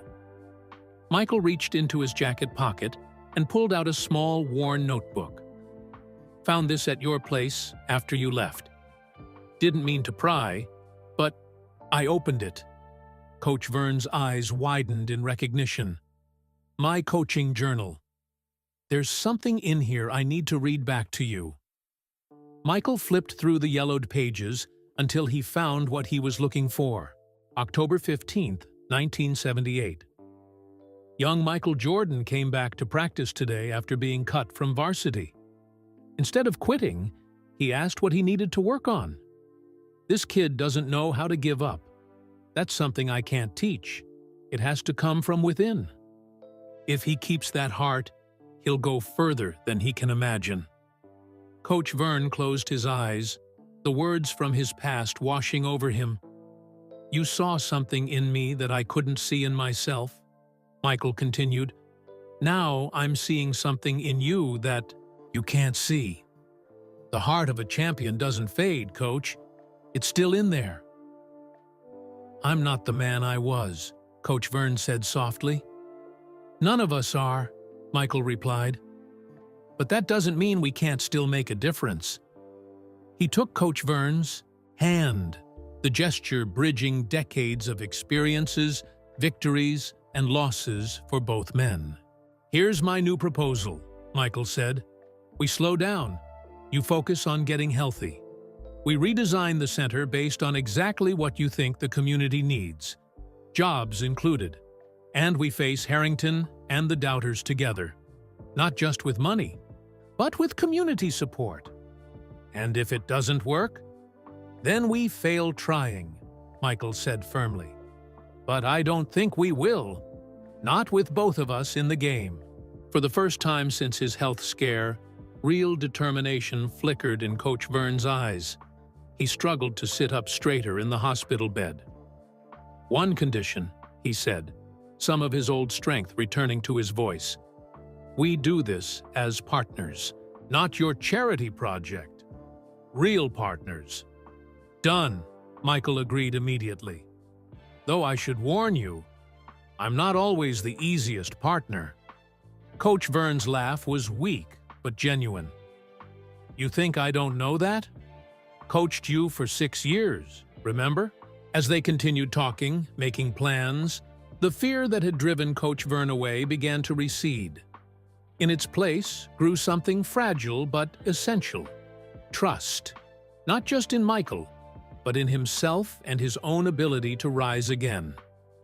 When the doctor came in later to discuss discharge plans, she found the two men huddled over architectural drawings that Michael had spread across the bed, deep in conversation about classroom layouts and job training spaces. What's that room there?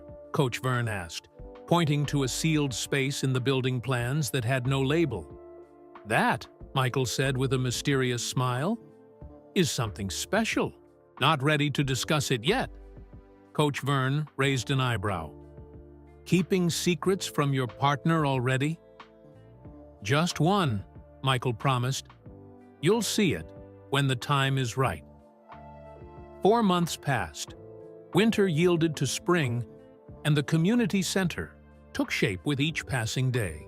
The changes weren't just in the building, but in the man who would lead it. After his hospital stay, Coach Vern followed doctor's orders rigorously. Physical therapy 3 times a week strengthened his weakened left side. Proper medication stabilized his blood pressure. A balanced diet helped him regain weight and muscle tone. Most importantly, he paced himself, recognizing that recovery wasn't a sprint, but a marathon. Michael kept his promise too. They slowed the project timeline, ensuring quality wasn't sacrificed for speed. The legal challenge from Harrington was defeated when Michael's lawyers discovered his company had violated zoning regulations in previous developments. The negative press faded, as local residents saw the center creating jobs during construction.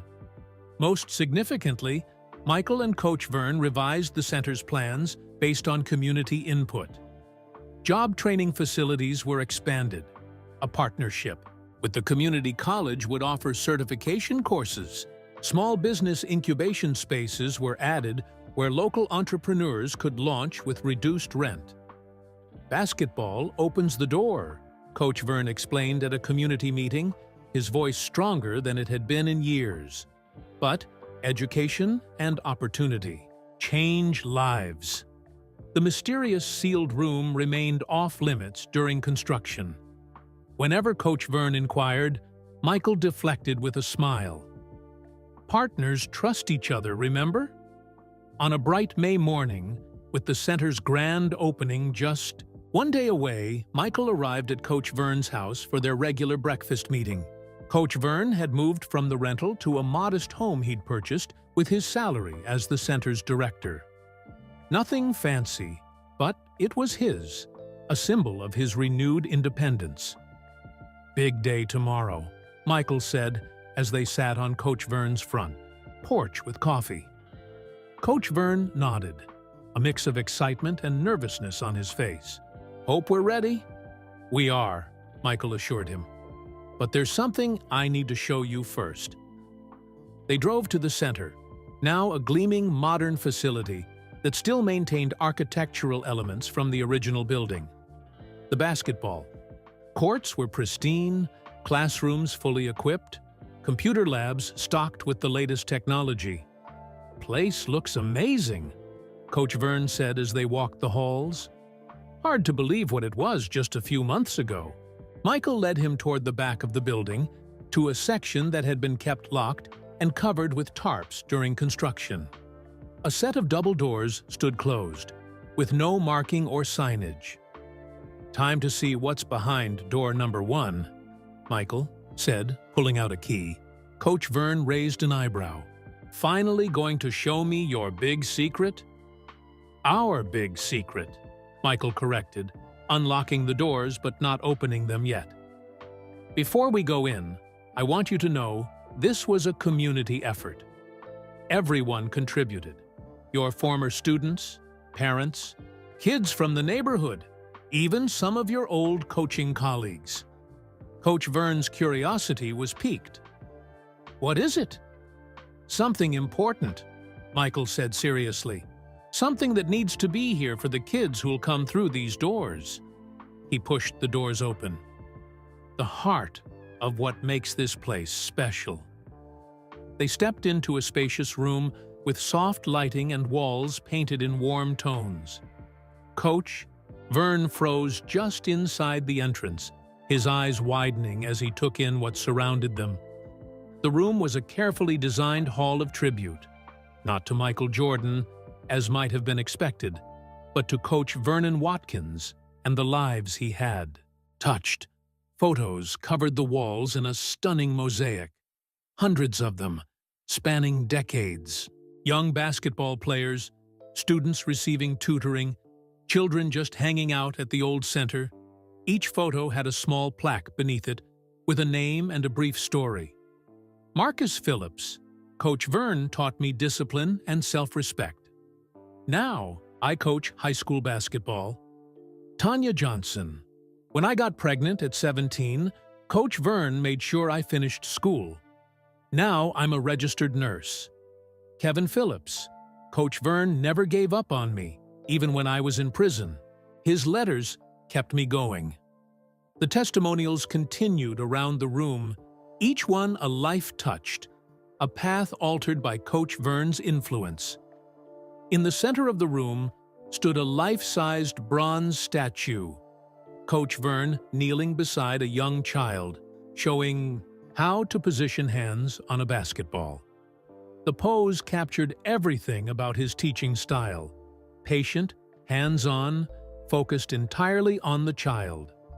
The inscription on the base read, "Coach Vernon Watkins.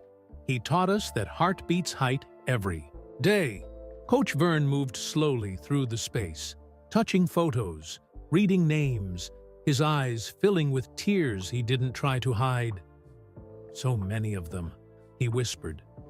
"I didn't know they remembered." "They all remembered," Michael said quietly. "Every single one." A special section was dedicated to Darius Williams.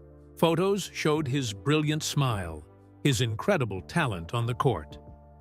A basketball jersey with his number was displayed in a case.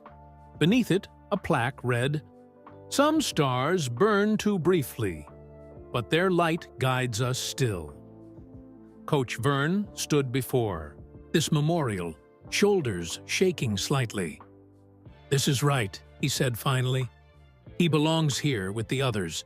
As they continued through the exhibit, Coach Vern stopped at a wall dedicated to Michael's journey, from skinny kid to basketball legend. Photos showed their early days together, newspaper clippings of high school games, and Michael's professional triumphs. "You put yourself in here?" Coach Vern asked, surprised. "Just one of your success stories," Michael said with genuine humility. "No more or less important than the others."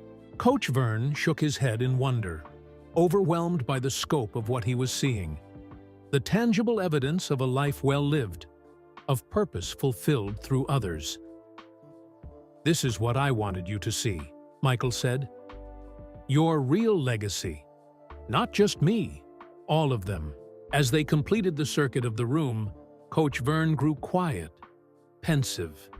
He stood looking at the statue of himself, at the representation of the simple act that had defined his life's work: teaching, guiding, believing in potential.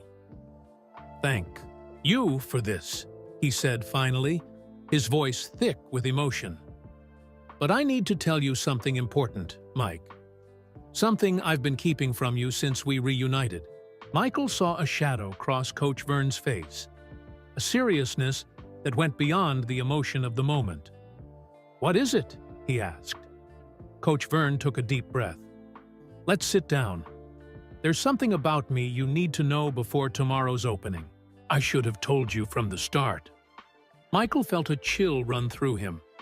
They sat on a bench in the Hall of Inspiration, surrounded by the evidence of Coach Vern's impact. "Whatever it is, we'll handle it," Michael assured him. Coach Vern opened, his mouth to speak, but was interrupted by his phone ringing. He checked it and sighed. "It's the caterers for tomorrow. Been having issues with them all week." He gave Michael an apologetic look. "I need to take this. Give me a few minutes?" Michael nodded, though disappointment and concern gnawed at him. What was Coach Vern hiding? "We'll talk later," Coach Vern promised, stepping outside to take the call. Later never came. The final day before opening was a whirlwind of activity.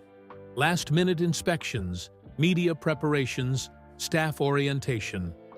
Whatever Coach Vern had wanted to share remained unspoken as they worked side by side until late evening, finalizing details for the big day. Opening day dawned bright and clear. By 9 o'clock, crowds had begun gathering outside the center. The mayor would cut the ribbon at 10, followed by tours and demonstrations of the center's programs. Michael arrived early, finding Coach Vern already there, dressed in a new suit that fit his healthier frame perfectly. Something about him seemed different today. A calmness, a quiet dignity that went beyond the occasion. "Ready for this?" Michael asked. "Been ready my whole life," Coach Vern replied with a smile. "Just didn't know it."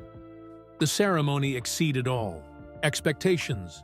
Hundreds of community members attended, along with media, former NBA players, and city officials. The mayor spoke about revitalization and opportunity. Michael gave a brief speech about how the center had changed his life as a child. Then it was Coach Vern's turn. As he approached the microphone, the crowd fell silent. This was the man they had heard so much about. Some remembering him from years ago, others meeting him for the first time. 50 years ago, I started coaching in this neighborhood with nothing but a borrowed basketball and the belief that every child deserves someone in their corner," Coach Vern began, his voice strong and clear. "Today, we open these doors with state-of-the-art facilities and the very same belief." The crowd listened, captivated, as Coach Vern spoke not about the past, but the future. Programs that would change lives, opportunities that would open doors, a community rising together. "This center isn't about basketball," he continued. "It's about possibility. It's about looking at a child, any child, and seeing not what they are, but what they could become with the right guidance and opportunity." His gaze found Michael, in the crowd, and a look passed between them.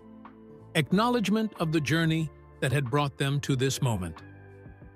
"Second chances are precious," Coach Vern concluded. "This center is my second chance to serve this community. I won't waste a single day of it." The audience rose in a standing ovation. As Coach Vern stepped back, Michael saw tears glistening in the eyes of hardened reporters, city officials, and neighborhood residents alike. The ribbon was cut, and people flooded into the center, exploring classrooms, computer labs, and basketball courts. Children immediately gravitated to the gym, basketballs bouncing, sneakers squeaking on the polished floor. Michael found Coach Vern watching from the doorway, a look of profound satisfaction on his face. "They love it," Michael said, joining him. "It's everything I hoped," Coach Vern agreed. "But there's still something we need to discuss." Before Michael could respond, they were surrounded by well-wishers, former students, parents, city council members, all wanting a moment with Coach Vern. He handled each encounter with grace, remembering names, asking specific questions that showed he still carried their stories with him. The Hall of Inspiration proved especially popular. People moved through it slowly, finding themselves or family members in the photos, reading the stories of lives changed. Many emerged with tears in their eyes, seeking out Coach Vern to thank him personally. Hours passed. The celebration continued with demonstrations of programs, pickup basketball games, and community meals. Through it all, Coach Vern was the center of attention, not because he sought it, but because his genuine care for each person he spoke with was unmistakable. Late in the afternoon, when the crowds had thinned somewhat, Michael announced the final surprise of the day, a scholarship program in Coach Vern's name that would help local students pursue higher education. Because Coach Vern always said education was the real game changer, Michael explained. Coach Vern, typically uncomfortable with recognition, accepted this honor with gracious humility. His brief thanks focused on the students who would benefit, rather than himself. As the sun began to set, casting long shadows through the center's windows, Coach Vern approached Michael. "It's been a perfect day," he said quietly. "But now we need to talk. There's still something you don't know." Michael nodded, sensing the seriousness in his tone. "Your office?" "Too many people might interrupt," Coach Vern replied. "Let's use the conference room." They walked together through the bustling center, past children playing, parents laughing, a community reclaiming its heart. Whatever Coach Vern needed to say, Michael knew it couldn't diminish the miracle they had accomplished together. As Coach Vern closed the conference room door behind them, his expression was resolute. "It's time you knew the truth, Mike. I've kept it from you too long." Michael sat at the conference table, bracing himself. After everything they'd been through, finding Coach Vern homeless, his health scares, the battles with developers and doubters, the triumphant opening today, what could be so important that Coach Vern had kept it secret? Coach Vern remained standing, as if needing the physical space to share his burden. "I'm dying, Mike," he said simply. "Terminal cancer, pancreatic, stage 4. The words hung in the air between them, impossible to unhear. "That's not funny," Michael said, his voice flat. "No, it's not," Coach Vern agreed quietly. "Diagnosed 3.5 years ago, right before I lost my apartment. Doctors gave me 6 months then." Michael felt as if he'd been punched in the gut. 3.5 years? But that would mean I was already dying when you found me on that bench, Coach Vern confirmed. Had refused treatment. Couldn't afford it anyway. "Why didn't you tell me?" Michael demanded, anger rising through his shock. "We could have gotten you the best doctors, the best treatments." "I didn't want that," Coach Vern interrupted gently. "Still don't." "But we could fight this," Michael insisted, standing up. "There are experimental treatments, clinical trials." Coach Vern shook his head. "I've outlived their predictions by 3 years already. That's victory enough for me." Michael paced the room, mind racing. Every interaction of the past months replayed in his memory. Coach Vern's fatigue, his collapse at the construction site, his hospital stay. The signs had been there, but he'd attributed them to age, stress, and the aftermath of homelessness. "The doctors at the hospital," Michael said suddenly. "After you collapsed. They must have known." "They did," Coach Vern acknowledged. "Asked them not to tell you. Patient confidentiality." "Why keep it from me? After everything we've done, everything we've built." "Because you would have made it about the cancer," Coach Vern said simply. "Everything would have become about fighting the disease, extending my life. That's not what I needed." "What did you need?" Michael asked, still struggling to process the revelation.